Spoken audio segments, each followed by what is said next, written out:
ओम शांति। 27/12/2024। मीठे बच्चे, माया बड़ी जबरदस्त है, इससे खबरदार रहना।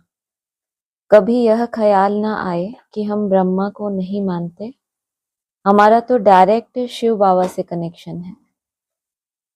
प्रश्न है, किन बच्चों पर सभी का प्यार स्वतः जाता है? स्वतः जाना माना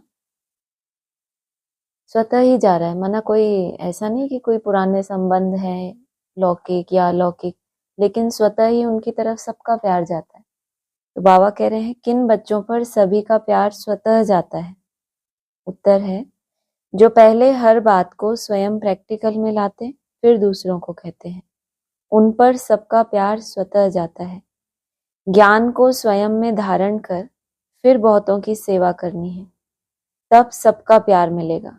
नहीं तो क्या होगा? प्यार नहीं मिलेगा, क्योंकि प्यार का संबंध कहाँ से? दिल से है ना। आपकी बात तो सिर्फ उनके दिमाग तक गई तो कहाँ से प्यार मिलेगा? लेकिन अगर खुद प्रैक्टिकल में लाके फिर दूसरों को कहते हैं, उन पर सबका प्यार स्वतः जाता है। ज्ञान को स्वयं में धारण कर फिर बहुतों की सेवा करनी है। अगर खुद नहीं करते, सिर्फ दूसरों को कहते हैं, तो उन्हें कौन मानेगा? वह तो जैसे पंडित हो जाते हैं। ओम शांति।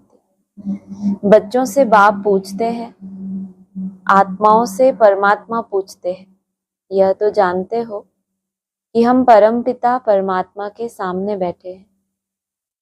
बाबा को अपना रथ नहीं है, यह तो निश्चय है ना। इस भ्रुकुटी के बीच में बाप का निवास स्थान है।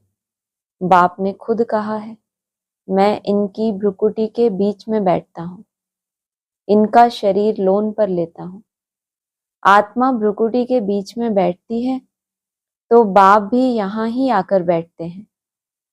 ब्रह्मा भी है तो शिव बाबा भी है। अगर यह ब्रह्मा नहीं होता तो शिव बाबा भी नहीं होता। अगर कोई कहे कि हम तो शिव बाबा को ही याद करते हैं, ब्रह्मा को नहीं, परंतु शिव बाबा बोलेंगे कैसे? ऊपर में तो सदैव शिव बाबा को याद करते आए।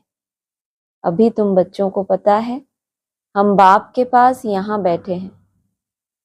ऐसे तो नहीं समझेंगे कि शिव बाबा ऊपर में है। जैसे भक्ति मार्ग में कहते थे कि शिव बाबा ऊपर में है, तो उनकी प्रतिमा यहाँ पूजी जाती है। यह बातें बहुत समझने की हैं। जानते हो, बाप ज्ञान का सागर नॉलेजफुल है, तो कहाँ से नॉलेज सुनाते हैं? ब्रह्मा के तन से सुनाते हैं। कई कहते हैं कि हम ब्रह्मा को नहीं मानते, परंतु शिव बाबा कहते हैं, मैं इस मुख द्वारा ही तुम्हें कहता हूँ। क्यों नहीं मानते ब्रह्मा को? बुद्धि में ज्ञान नहीं है। मुरलियों में बोल दिया इस तन में भगवान आते हैं, लेकिन कारण क्या? बाबा ने बोला है, अगर कृष्ण के रूप में आ जाए तो फिर सबको मानना पड़े, चाहे रशिया हो, अमेरिका हो, सबको मानना पड़ेगा। लेकिन बाप यहाँ क्या कह रहे हैं? जब ब्रह्मा के तन में है, उसकी भ्रुकुटी के बीच में बैठता हूँ, लेकिन कोई क्या कहते हैं, हम ब्रह्मा को नहीं मानते। क्यों? सच्चा अनुभव सुनाते थे ना ब्रह्मा बाबा।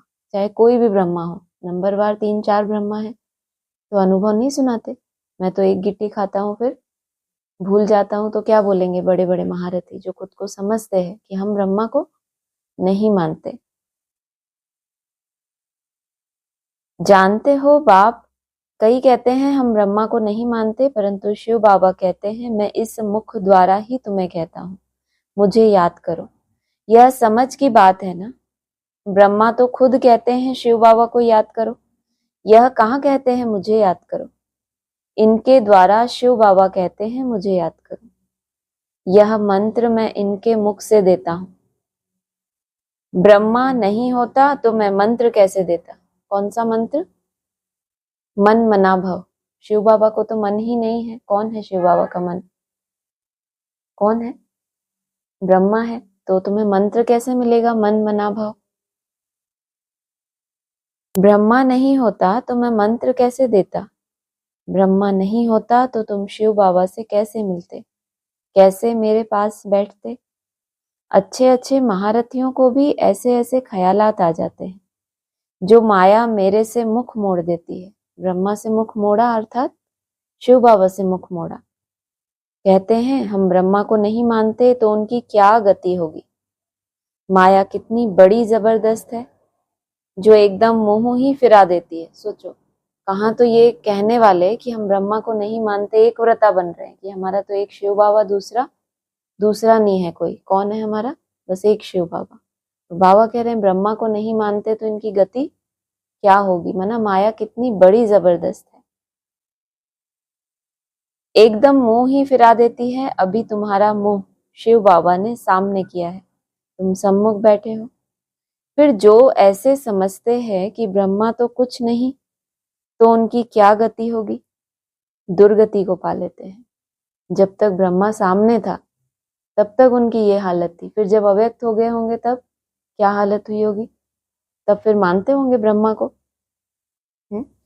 तब तो फिर क्या गति हुई होगी। बाबा तो सन्मुख है तब की बात बता रहे हैं कि ब्रह्मा तो कुछ भी नहीं जो ऐसा समझते हैं, और खुद उससे ऊंचा पुरुषार्थ कभी कर पाए, कोई सीट फिक्स कर पाए जो अपने को कहते हैं कि हम महारथी हैं। किसी भी महारथी का, जैसे ब्रह्मा बाबा का सतयुग का पार्ट क्लियर हो गया, या जो भी आगे की मूर्तियां उनका पार्ट एक फिक्स हो गया, सभी ब्राह्मणों ने जाना, तो महारथियों का वैसा कोई पार्ट फिक्स हुआ किसी भी महारथी का, ये फलाने क्या बनेंगे। लेकिन फिर भी ब्रह्मा तो कुछ भी नहीं, तो उनकी क्या गति होगी। दुर्गति को पा लेते हैं। मनुष्य तो पुकारते हैं ओ गॉड फादर, जो सामने है उसको नहीं मानेंगे तो फिर पुकारेंगे किसको? ओ गॉड फादर। ओ कब कहा जाता है? जब कुछ कोई दूर हो तब कहेंगे ना, ओ सुनो मेरी आवाज। जो सन्मुख है उसको वैल्यू नहीं दी, तो फिर बाप भी क्या करता है? मुख मोड़ लेता है ना। फिर पुकारते रहते हैं ओ गॉड फादर। फिर गॉड फादर सुनता है क्या? ऊपर जो कहानी बताई ऐसा ऐसा करते हैं, फिर पुकारें गॉड फादर को। बहुत नशा है कि हम तो एक व्रता हैं, जो ये 5 तत्वों का पुतला इसको हम थोड़ी मानते हैं। तो बाबा कह रहे हैं तुम फिर पुकारो किसको? ओ गॉड फादर। फिर वो तुम्हारी सुनता है क्या? कहते हैं ओ लिबरेटर आओ। लिबरेटर को क्यों बुलाते हैं? लिबरेट करो माना, लिबरेट करना माना मुक्त करो हमें। मुक्ति कब मांगते हैं? जब उलझ जाते हैं, फंस जाते हैं कहीं भंवर में। क्या वहां से ही लिबरेट करेंगे? कल्प कल्प के पुरुषोत्तम संगम युग पर ही बाप आते हैं। जिसमें आते हैं उनको ही उड़ा दें तो क्या कहेंगे? भगवान ने उसको चुना आने के लिए, तुमको तो नहीं चुना, लेकिन उसको ही मन बुद्धि से क्या करते हैं? उड़ा देते हैं, गया गायब। तो फिर क्या होगा? माया में इतना बल है जो नंबर 1 वर्थ नॉट ए पेनी बना देती है। इसको कहेंगे नंबर 1। अभी तक तो हम सुनते थे वर्थ नॉट ए पेनी, माना जिसकी एक कौड़ी की भी कीमत नहीं है, लेकिन ये नंबर 1 वर्थ नॉट अ पेनी, एक कौड़ी की जिसकी कीमत नहीं है, वो ये है जो जिसमें प्रवेश करते बाप उनको नहीं मानते। ऐसे ऐसे भी कोई कोई सेंटर्स पर हैं। तब तो बाप कहते हैं खबरदार रहना, माना ऐसे सेंटर्स पर भी हैं और इनसे तुमको क्या रहना है? खबरदार रहना है। भले बाबा के सुनाए हुए ज्ञान को दूसरों को सुनाते भी रहते हैं, परंतु जैसे पंडित मिसल, जैसे बाबा पंडित की कहानी सुनाते हैं।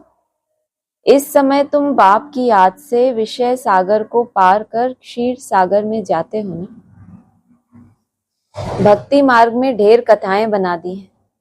पंडित औरों को कहता था राम नाम कहने से पार हो जाएंगे, लेकिन खुद बिल्कुल चट खाते में था, थोड़ा बहुत नहीं, बिल्कुल चट खाते में। खुद विकारों में जाते रहना और दूसरों को कहना निर्विकारी बनो, उनका क्या असर होगा। यहाँ भी कहाँ कहाँ सुनाने वालों से सुनने वाले तीखे चले जाते हैं। जो बहुतों की सेवा करते हैं वह जरूर सबको प्यारे लगते हैं। पंडित झूठा निकल पड़ा तो उसे कौन प्यार करेगा? फिर प्यार उन पर चला जाएगा जो प्रैक्टिकल में याद करते हैं। प्रैक्टिकल में याद किसको कहते हैं? सब लोग बैठ जाते हैं पालथी मार के याद करने। अब कौन प्रैक्टिकल में कर रहा है, कौन अंदर ही अंदर, कौन नाटक कर रहा है, क्या कर रहा है, कैसे पता चले? सभी याद कर रहे हैं ना। क्या होगा जो प्रैक्टिकल में याद करेगा? बोलो। प्रैक्टिकल में याद करते हो या सिर्फ मन बुद्धि से? कैसे याद करते हो? याद तो मन बुद्धि से ही की जाती है, प्रैक्टिकल में कैसे की जाती है? ऐसे हाथ ऊपर उठा के मेरे बाबा, मीठे बाबा, ऐसे? प्रैक्टिकल में याद ही नहीं मालूम कैसे करते हैं। प्यार उन पर जाएगा जो प्रैक्टिकल में याद करते हैं। मन की बाहरी आकृति, सॉरी, मनुष्य की बाहरी आकृति मन की एक प्रतिकृति है, माना फोटोकॉपी है। अब मन बुद्धि के अंदर याद कर रहे हो तो बाहरी आपका स्वभाव, संस्कार, चलन कुछ प्रैक्टिकल में चेंजेस दिखने में आएंगे, या चलन वही की वही और आपको लगे याद बढ़ती जा रही है? याद कितनी बढ़ती भी जाए, लेकिन जब अपनी चलन को देखेंगे तो फिर डाउन आते हो कि लगता है कि नहीं बस हम आगे ही आगे जा रहे हैं। जब चलन में कोई भूल होती है, संस्कारों में कोई ऐसा ईर्ष्या, द्वेष, क्रोध, काम जो भी कुछ है, तो फिर क्या समझ आता है कि अभी हमारी याद प्रैक्टिकल जीवन में नहीं उतरी है। इसको कहेंगे प्रैक्टिकल में याद करना। तो जो प्रैक्टिकल में याद करते हैं, प्यार उन पर चला जाएगा। अच्छे अच्छे महारथियों को भी माया हप कर जाती है। बाबा समझाते हैं, अभी तो कर्मातीत अवस्था नहीं बनी है जब तक लड़ाई की तैयारी ना हो। एक तरफ लड़ाई की तैयारी होगी और दूसरी तरफ कर्मातीत अवस्था होगी। पूरा कनेक्शन है। फिर लड़ाई पूरी हो जाती है, ट्रांसफर हो जाएंगे। पहले रुद्रमाला बनती है। यह बातें और कोई नहीं जानते, तुम समझते हो इस दुनिया को बदलना है। वह समझते हैं दुनिया के अजुन 40,000 वर्ष पड़े हैं। तुम समझते हो विनाश तो सामने खड़ा है। तुम हो माइनॉरिटी, वह है मेजॉरिटी। संगम युग कितना बढ़ाया था 36 के बाद बाप ने? 40 वर्ष और बढ़ा दिए। तो मोटी बुद्धि वाले ब्राह्मण क्या समझेंगे कि अभी तो संगम युग में 40 वर्ष पड़े हैं, इसको भी बहुत लंबा कहेंगे ना। और तुम क्या कहते हो? कर्मातीत अवस्था, इधर लड़ाई की तैयारी और उधर कर्मातीत अवस्था की तैयारी होगी। तुम हो माइनॉरिटी और वह है मेजॉरिटी, तो तुम्हारा कौन मानेगा? जब तुम्हारी वृद्धि हो जाएगी फिर तुम्हारे योग बल से बहुत खींच कर आएंगे। क्या बोला? क्या बोला? ऐसा होता है। हाँ, नहीं सुनाई देगा पूरी लाइन। बात समझ की है, बात शब्दों की नहीं है। भक्ति मार्ग की तरह सुनना, माना शब्द रिपीट कर दिया, आपको समझ भी तो आए इसका मतलब क्या है। क्या बाबा क्या कहना चाहते हैं? जब तुम्हारी क्या होगी? वृद्धि होगी। आप लोगों ने सुना है? तो क्या होगा आगे? तुम्हारे योग, तो योग बल से बहुत खींच कर आएंगे। तो वृद्धि तो पहले ही हो गई, तो कौन खींच कर आएंगे? वृद्धि किस बात की हो गई? वृद्धि हो गई माना भीड़ तो पहले ही आ गई ना। फिर योग बल से खींच के बहुत आएंगे, कौन आएंगे? किसकी वृद्धि हो गई? जब योग बल की तुम्हारे वृद्धि हो गई तब उससे खींचकर बहुत आएंगे। जितना तुम्हारे से कट निकलती जाएगी उतना बल भरता जाएगा, क्योंकि क्वालिटी की आत्माओं को आना है ना। तो वो पीछे पड़ने से थोड़ी आती हैं। वो कैसे आती हैं? वाइब्रेशन से आती हैं। इसीलिए यहाँ कभी वृद्धि का नाम नहीं होता। जब तुम्हारी वृद्धि हो जाएगी फिर तुम्हारे योग बल से बहुत खींच कर आएंगे। जितना तुम्हारे से कट निकलती जाएगी उतना बल भरता जाएगा। ऐसे नहीं कि बाबा जानी जाननहार है, नहीं, सभी की अवस्थाओं को जानते हैं। बाप बच्चों की अवस्था को नहीं जानेंगे? सब कुछ मालूम रहता है। अभी तो कर्मातीत अवस्था हो न सके। जब बाप ये कह रहा है कि अभी कर्मातीत अवस्था नहीं हुई, और ब्रह्मा बाबा के लास्ट जो मुरली है उसमें भी क्या आया कि अभी इन बाबा की भी कर्मातीत अवस्था नहीं है, तो जो ये कहने वाला है उसके अंदर कर्मातीत अवस्था की एक्यूरेट परिभाषा होगी ना, या कर्मातीत अवस्था की एक फाइनल है और एक उससे पहले की स्टेजेस हैं। कितने तरह की कर्मातीत अवस्था है जो बाबा ने मुरली में बताई? एक तो हो गई फाइनल कर्मातीत अवस्था, फिर उसके अलावा कर्म किया, जब कर्म से डिटैच हुए तो मुक्त हो गए, कोई संकल्प नहीं आ रहा। कर्म भोग चल रहा है लेकिन उससे एकदम साक्षी हैं, तो इनको भी क्या बताया बाबा ने? कर्मातीत अवस्था की निशानियां हैं ये। कड़ी कड़ी भूलें होना भी संभव है, महारथियों से भी होती हैं। कैसी भूलें? कड़ी, सोचो आप, बातचीत, चाल चलन आदि सभी प्रसिद्ध हो जाती है। तो इसको बाबा कड़ी भूल बता रहे हैं कि आपकी बातचीत अगर प्रैक्टिकल में याद कर रहे हो तो फिर क्या होगा, ये सब प्रैक्टिकल की बात है ना, बातचीत और चलन सब प्रसिद्ध हो जाती है। अभी तो दैवी चलन बनानी है, देवता सर्वगुण संपन्न है ना, अभी तुमको ऐसा बनना है, परंतु माया किसी को भी नहीं छोड़ती, छुई मुई बना देती है। 5 सीढ़ी है ना, देह अभिमान आने से ऊपर से एकदम गिरते हैं, गिरा और मरा। आजकल अपने को मारने के लिए कैसे कैसे उपाय करते हैं, 20 मंजिल से गिरकर एकदम खत्म हो जाते हैं। ऐसे भी ना हो कि हॉस्पिटल में पड़े रहें और दुख भोगे, फिर कोई अपने को आग लगा देते हैं, किसी ने बचा लिया तो कितना दुख भोगते हैं, जल जाए तो आत्मा भाग जाए, इसीलिए जीव घात करते हैं। समझते हैं जीव घात करने से दुख से छूट जाएंगे, जोश आता है तो बस। कई तो हॉस्पिटल में कितना दुख भोगते हैं, डॉक्टर समझते हैं यह दुख से छूट नहीं सकता, इनसे तो अच्छा गोली दे दें तो यह खत्म हो जाए, परंतु वह समझते हैं ऐसे गोली देना महापाप है। आत्मा खुद कहती है इस पीड़ा भोगने से अच्छा है कि शरीर छोड़ दें। अभी शरीर कौन छुड़ावे, यह है अपार दुखों की दुनिया, वहां है अपार सुख। तुम बच्चे समझते हो हम अभी रिटर्न होते हैं, दुख धाम से सुख धाम जाते हैं तो उनको याद करना है। बाप भी संगम युग पर आते हैं जबकि दुनिया को बदलना होता है। बाप कहते हैं मैं आया हूं तुम बच्चों को सर्व दुखों से छुड़ाकर नई पावन दुनिया में ले जाने। पावन दुनिया में थोड़े रहते हैं, यहाँ तो बहुत है। पतित बने हैं इसलिए बुलाते हैं, हे पतित पावन।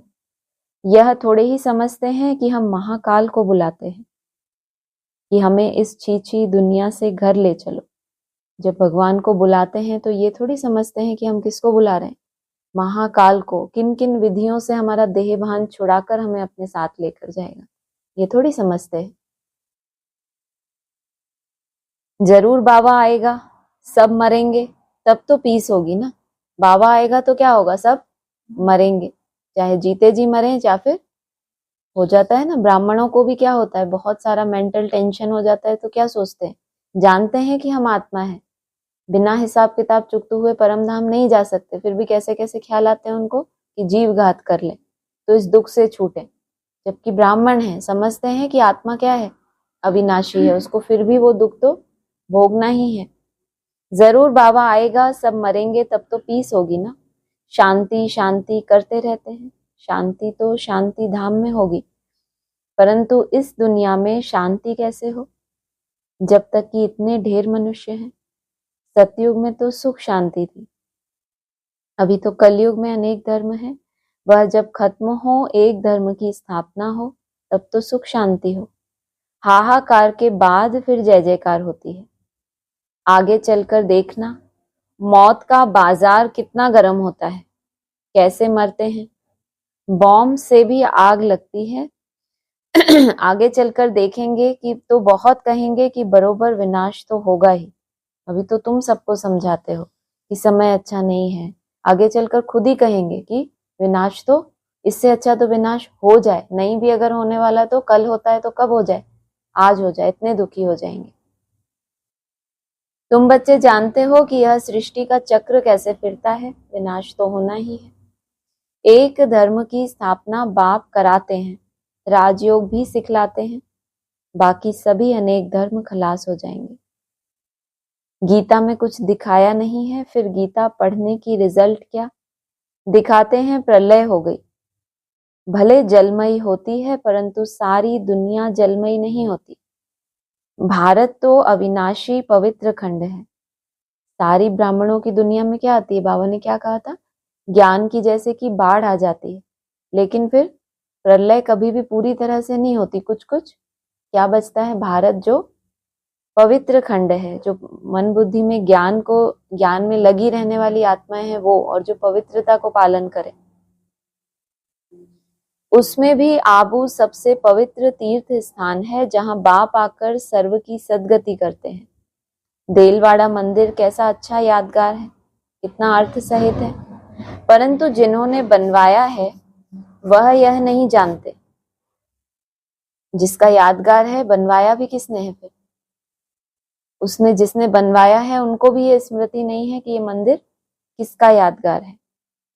फिर भी अच्छे समझदार तो थे ना, द्वापर में जरूर अच्छे समझदार होंगे।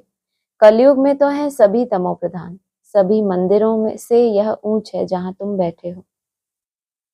तुम जानते हो हम हैं चैतन्य, वह हमारा ही जड़ यादगार है।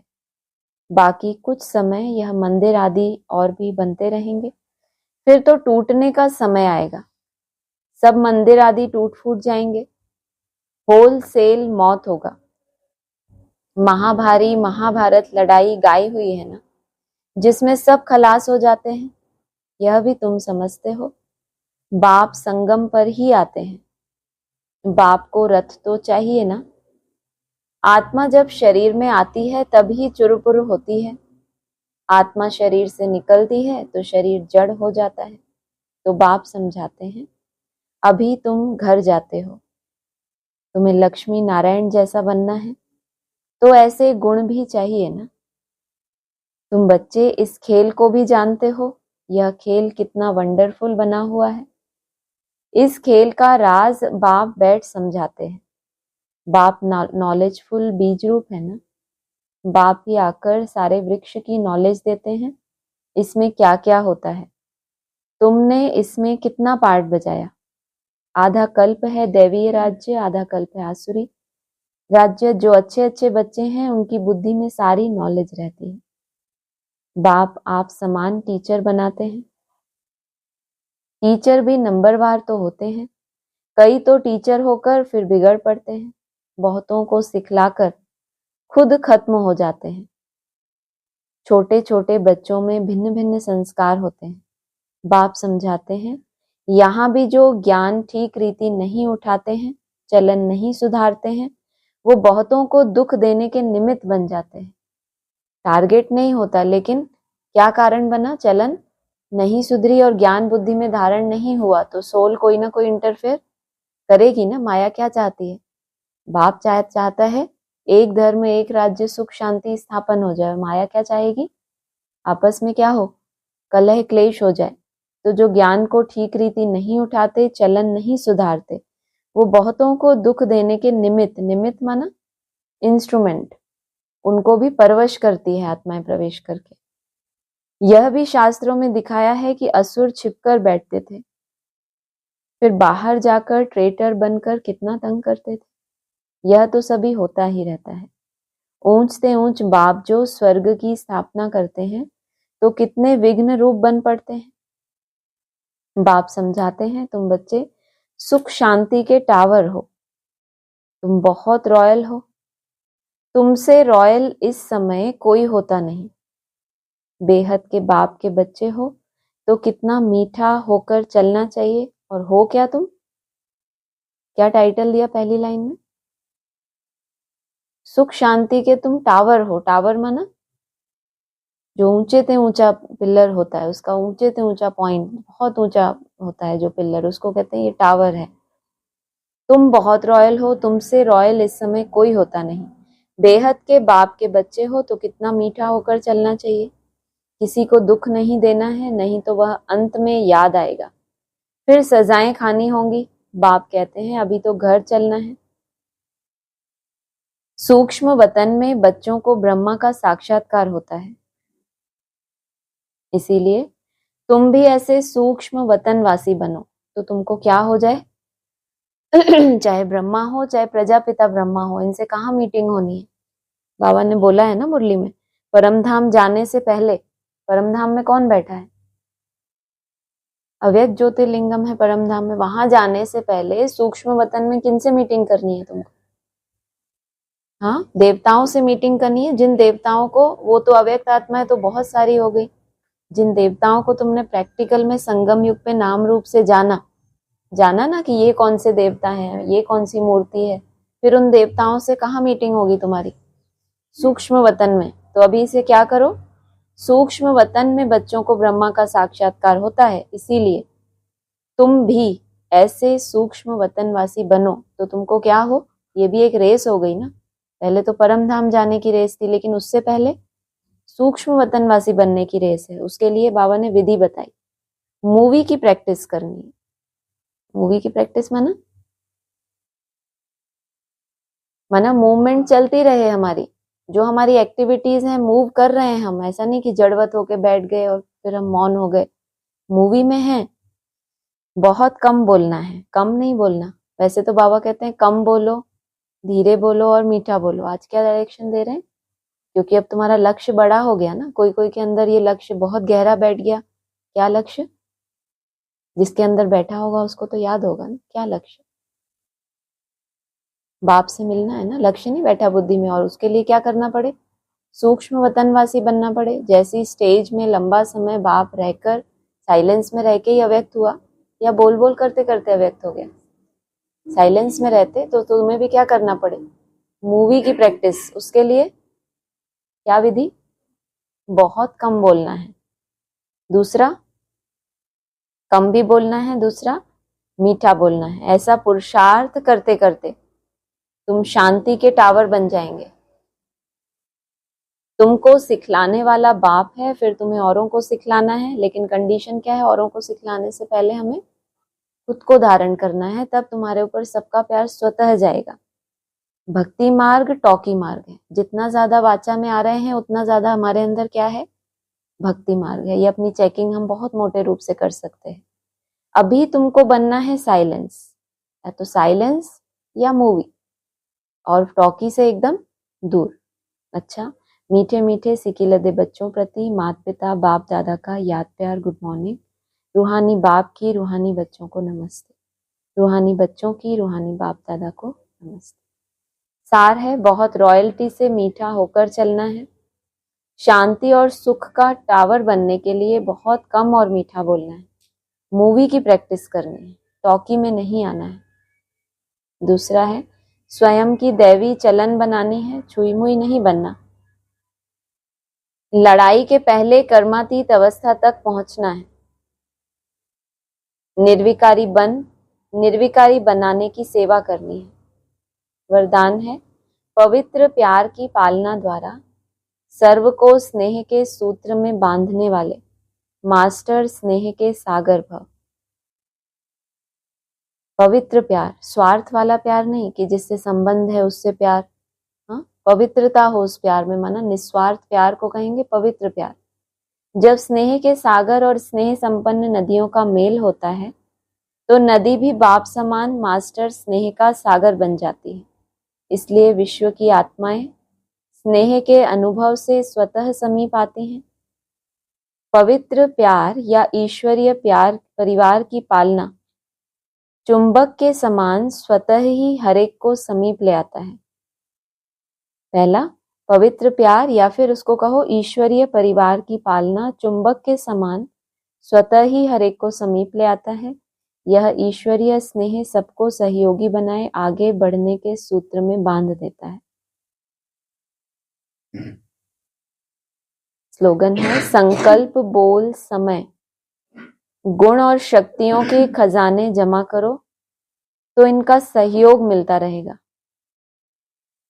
किसका, संकल्प बोल समय गुण और शक्तियां, इनके खजाने को क्या करो, जहां लगे कि यहाँ पर इस गुण की मेरे अंदर कमी है उसके पीछे पड़ना कि इसको मुझे धारण करना है, तो वो खजाना क्या होगा आपके पास, जमा होगा। फिर इसका क्या होगा, जब जरूरत होगी तो इनका सहयोग आपको मिलता रहेगा। नहीं तो जब स्थिति परिस्थिति आएगी तो आपको दूसरों से मांगना पड़ेगा, मुझे थोड़ा वाइब्रेशन दो, मेरा मन थोड़ा अशांत है। लेकिन करना क्या है, खुद का खजाना खुद ही जमा करना है। ओम शांति।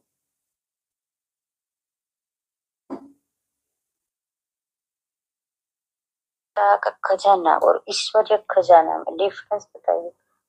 पवित्र प्यार या ईश्वरीय परिवार की पालना इसको बाबा ने बोला है। पवित्र प्यार कहो, ईश्वरीय परिवार में सबका एक दूसरे से स्नेह इसलिए होता है क्योंकि सब ईश्वर के बच्चे हैं। पवित्र इसलिए है वो प्यार क्योंकि ईश्वर के साथ है। देहधारियों के साथ नहीं है, देह के संबंध के आधार पे नहीं है वो प्यार, आत्मिक नाते से वो प्यार है, उसको कहेंगे पवित्र प्यार। तो उस प्यार में वो प्यार तो ईश्वरीय जो परिवार बनता है, जो पालना मिलती है, उसी को कहेंगे पवित्र प्यार। हाँ जी। ओके जी। ओम शांति। ओम शांति। हाँ जी, और किसी को कुछ बोलना है?